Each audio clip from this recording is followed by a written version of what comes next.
Have you ever had one of those days where you feel like you're just a tiny, replaceable cog in some giant corporate machine? Well, we're about to dive into the story of a woman who was treated exactly like that, and how she turned around and proved she wasn't just a cog, she was the entire platform.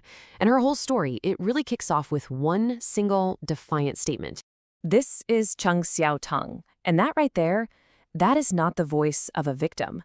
That is the declaration of a strategist who is about to go to war. This is the incredible story of how she took a devastating personal betrayal and turned it into an absolute masterclass in professional leverage. Okay, so let's set the scene. Our story starts with Cheng Xiaotong. She's a dedicated marketing supervisor. She's put in 6 years building her career, and, she's also built a massive 18 million yuan account for her company. Life seems pretty good, but her entire world is about to get flipped upside down in less than 48 hours. I mean, the betrayal happens with just breathtaking speed. One day, she gets this incredible, joyous news that she's pregnant. The very next day, she's called into HR and she's fired.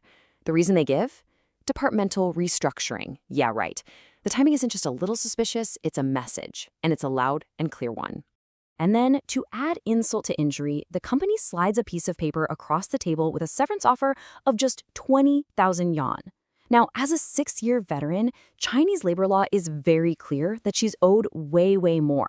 I mean, the injustice of it all is right there in black and white. They're trying to cheat her out of more than 100,000 yuan. So you might be wondering, what exactly is this N+1 rule? Well, it's a really crucial piece of this puzzle. Think of it as a legal safety net designed to protect employees. For Xiao Tong, with 6 years under her belt, N equals 6. You add the +1, and that gets you 7 months of salary. So her company offering barely more than 1 month's pay, that's not a negotiation. It's just flat out illegal. And believe it or not, the betrayal just gets deeper and deeper.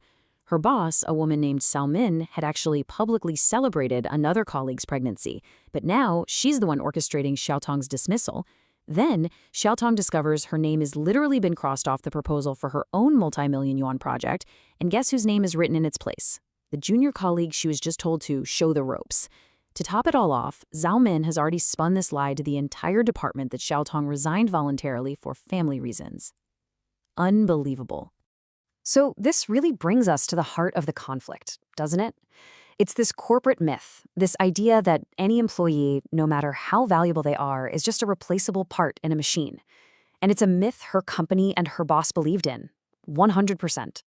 And wow, this quote just perfectly illustrates that mindset, doesn't it?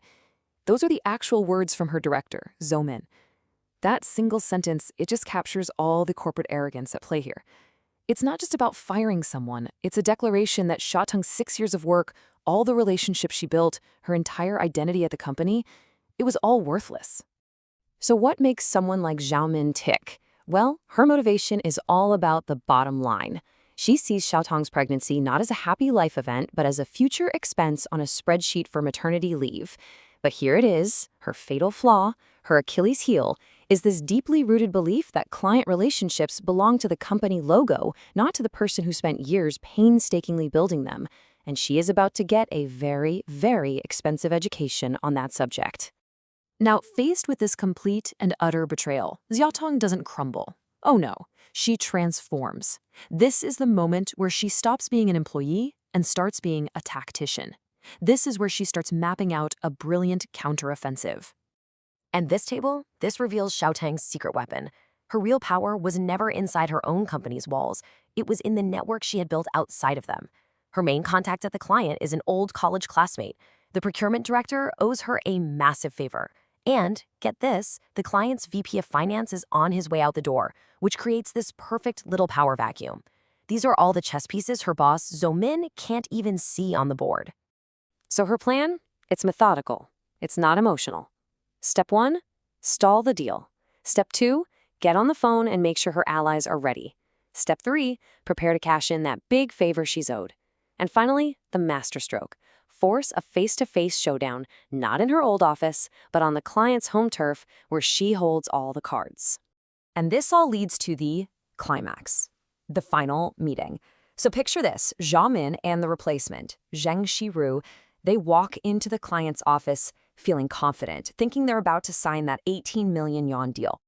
They have absolutely no idea they're walking into a perfectly laid trap.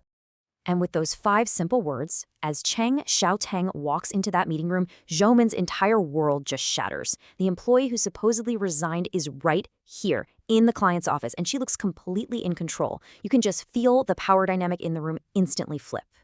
Then comes the first blow. He Ting, the procurement director, the one who owed Xiaotong that big favor, she makes her position crystal clear for everyone to hear.